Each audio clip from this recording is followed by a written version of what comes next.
نحمدہ و نصلی علی رسولہ الکریم اما بعد۔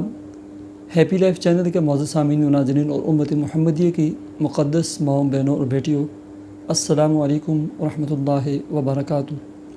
جیسے کہ آپ کے علم میں ہے کہ ماہ ذی الحجہ آج یا کل شروع ہونے والا ہے، تو اس مناسبت سے کچھ ایسے اعمال ماہ ذی الحجہ کے پہلے عشرے کے میں آپ کو بتلانے لگا ہوں۔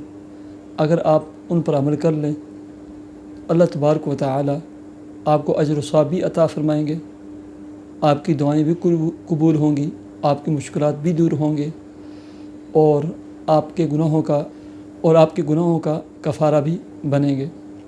سب سے پہلے نمبر پر یکم ذی الحجہ سے لے کر قربانی کرنے تک قربانی والے افراد ناہن اور بالوں کو کاٹنے اور تراشنے سے احتراز کریں۔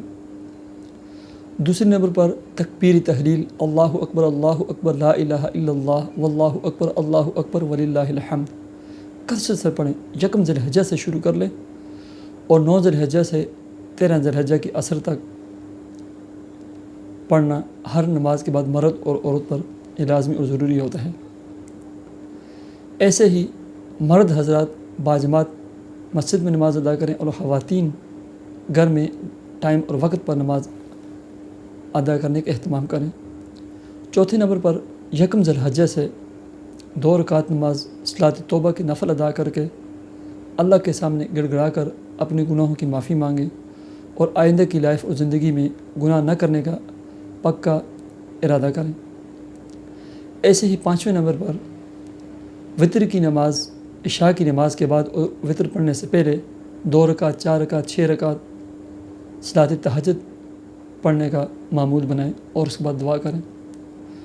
6 نمبر پر صدقہ و خیرات کریں، اور ایسے ہی 7ویں نمبر پر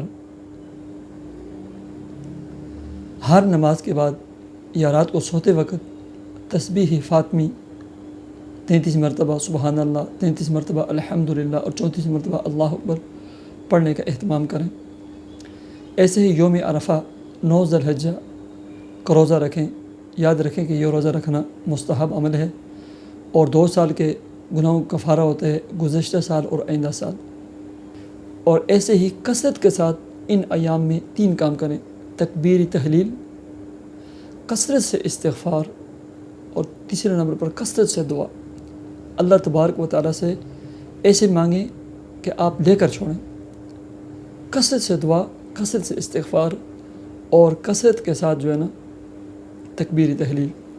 اور جن حضرات کو اللہ تبارک و تعالیٰ نے وسعت دی ہے، گنجائش دی ہے، استطاعت دی ہے، وہ قربانی کریں۔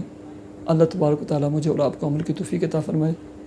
مجھے اجازت دیجیے، اللہ حافظ۔